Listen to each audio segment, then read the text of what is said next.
If he doesn't win, he won't rule out political violence. To me, the way it read was it almost sounded like a threat. We saw what happened on January 6th. I think there could be a repeat of that. Yeah, I mean, could we see something worse, do you think?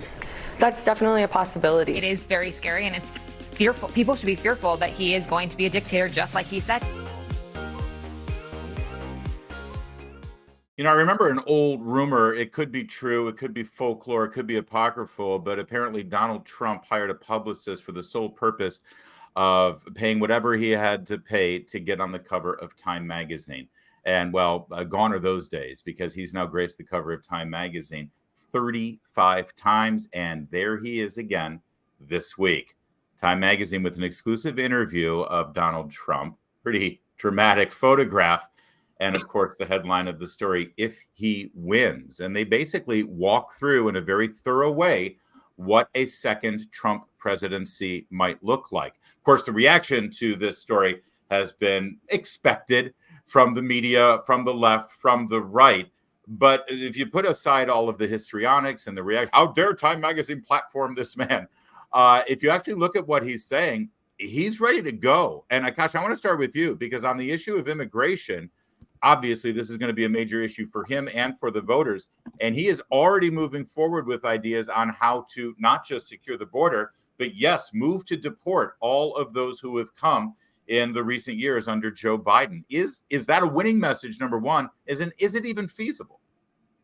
Well, I think securing the border is certainly a winning message. Americans for Prosperity just rolled out new polling, a new immigration platform, what we're calling the 4 pillars of immigration. Of course, Pillar 1 is securing our borders and ports. That's a common sense position at any time. It's particularly popular right now, given the chaos that we're seeing on the southern border. But, to your point, if anyone has kind of the broad-based credibility on the right of center for comprehensive, constructive immigration reform that both secures the border, punishes those who break the law, but reforms the system in a way that's productive for our country and helps grow our country and our economy, it may be President Trump coming in. And so it's good to see him obviously prioritizing this issue, but we're going to have to be realistic in what we're talking about as far as what's possible, what kind of authority it's going to take, how much it's going to cost, and ultimately how it leaves our country and our economy. And does it leave us in a better position, in a more pro-growth position, in a way that's going to make the American people more prosperous? I think these are important questions, and it's something that the Republican Party should be prioritizing going into next year.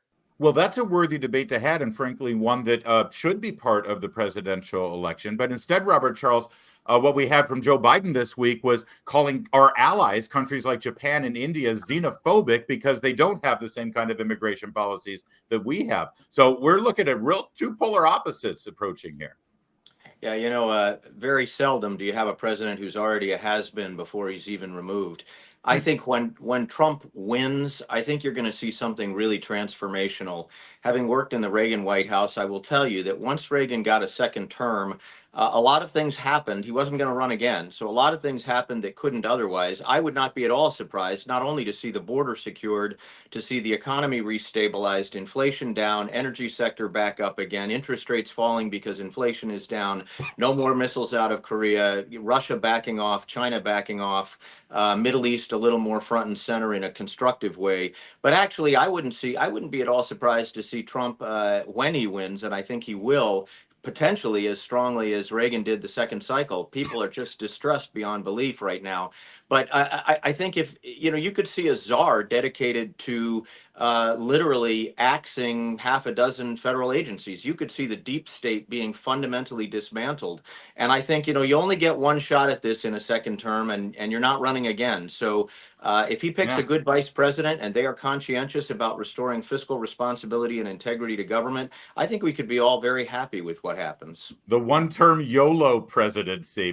Could he bring in President Milei from Argentina as an outside consultant on killing those departments of the federal government? What do you think, Matt?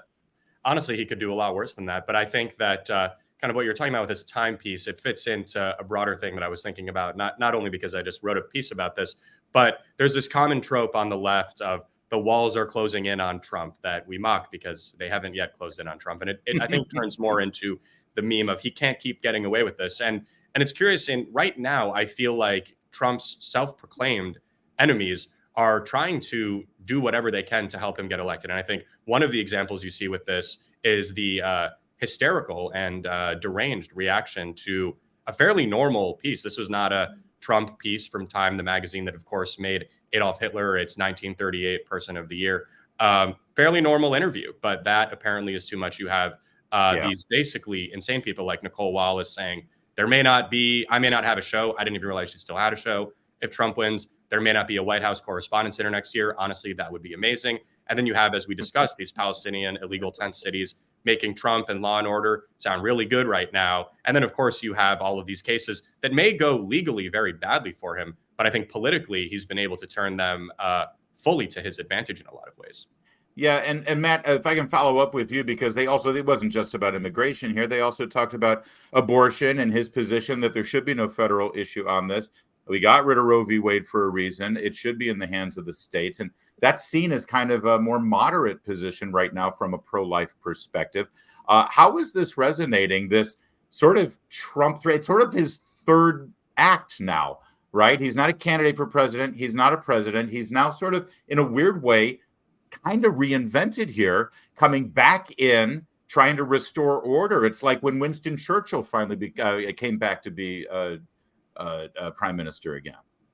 Yeah, or when Nixon came back, a lot of America, obviously, Bill Clinton, obviously in 92 was the comeback kid. People like that narrative a lot. But I think that for the left, that's really the only saving grace they have electorally is fear mongering on abortion to an absolutely insane level. I wrote about this last week. Gavin Newsom is running ads in Alabama because Gavin Newsom will be an unemployed loser in 2026, maybe auditioning for Patrick Bateman in The New American Psycho, which I think he would excel at. But he's running ads in Alabama about how cops are arresting women trying to leave. That's what Democrats are resorting to. It's, if it works, that's very unfortunate. He does use the apricot exfoliant, doesn't he, to sort of really get that glow going?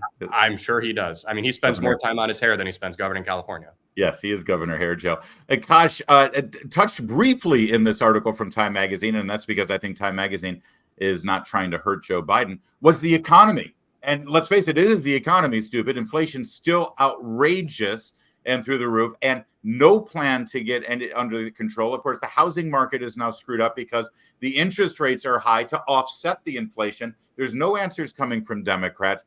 In a weird way, even though inflation is so big and so present on voters' minds, it's not really a big topic of conversation right now amongst the two candidates.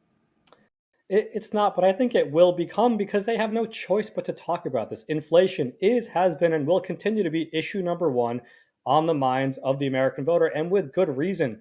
None of this other stuff matters if you're struggling to make ends meet, and tens of millions of Americans are struggling to make ends meet. It should come as no surprise that Joe Biden's allies in the mainstream media don't want to talk about the economy because Bidenomics has been an abject failure. The other people that know that Bidenomics has been an abject failure are Joe Biden, his administration. He used that phrase Bidenomics almost 100 times last fall to the end of last year. He has used it fewer than 5 times this year after saying he wanted to own the phrase. And the best place to go learn about Joe Biden's record on the economy, Bidenomics.com, which is a domain owned by Americans for Prosperity, where we are fact-checking his claims on the economy. There's a reason, as Foley pointed out, they want to run on Dobbs and democracy and not, in fact, the issues that the American people are screaming that they care about the most, which are the economy and immigration. I think if Republicans stay focused on those two issues, make this a referendum on Joe Biden's track record and the dozens of crises created under his watch, they're going to do quite well. I think his administration has been an abject failure. Speaker Johnson, congressional Republican leaders are doing a good job of drawing that contrast. I think that's where the winning message is. That's what AFP is going to be doing. We're launching a nationwide bus tour holding President Biden and the Democrats who voted for his agenda accountable with 500 events all across this country, because that's the message Americans need to hear from conservatives, is that the Democrats are failing you and there is a better path forward on the things you care about most. I love the makeup of our panel this week because we got a boomer, we got Gen X, we got millennial, and we got a zoomer down there from Gen Z. So we all kind of have our perspectives on it. So I'm going to turn to the boomer, Robert Charles, and I say that affectionately, by the way. You mentioned Jimmy Carter earlier, and Donald Trump's race for the presidency for his second term now, interrupted by Biden. It's very much the same messaging, if you think about it, from the Middle East to the economy to sort of America's malaise. This really is Reagan running against Carter for his first term. You know, I really think that's true. And even if you don't get to 84, where Reagan won 49 states, in 1980, you'll remember, Larry, that everybody thought they claimed that Reagan was going to bring Armageddon. They threw everything they could think of at him, and none of it stuck. And he won 58% of the vote. You know, I would tell you that bottom line is Time Magazine is probably on the way out, just like Life Magazine once was, and we don't talk about it anymore. I think they're looking for a cover that's going to give them some attention. And, you know, it won't be too long now before Time will be looking to be on the cover of Trump Magazine. I think bottom line is you know, the American people are fed up. I was just, again, at a convention here in Maine watching for AMAC. AMAC's principles ricocheted all over the place, just as some of our other panelist groups are. They are doing boot camp for boomers all over this country. Again, fastest growing organization for those over the age of 50. And why? Because they're going to knock off some of these blue legislatures. They're going to do what happened in Kentucky, where you had two blue legislative bodies, and now they're both supermajorities red. I think that could happen in Maine. It could happen in states all over the country, on top of Trump ultimately being able to say, hey, you know what, grown-ups, we're gonna be grown-ups again, and we're gonna put foreign policy back in order, the economy back in order, the energy sector back in order, the border back in order. And what American doesn't want that? I just vaguely remember the 1980 election. Okay, I'm the Gen Xer here. I was watching Gilligan's Island reruns, but I was living in Detroit at the time, and the convention was in Detroit, so I do remember that part of it. But Larry, a little bit of slack there. Gentlemen, thank you very much. Oh, go ahead, Matt. I just want to say, I'll tie it all together. I was already talking about how Biden is embracing MAGA. He wants to make America Gaza again. And then to the point on the boomers, I guess Trump wants to MAGA, make America grown up again. There it is. Last word, Matt Foley. Those little young whippersnappers always want to get the last word. Great roundtable. Thank you, gentlemen. We'll see you next time.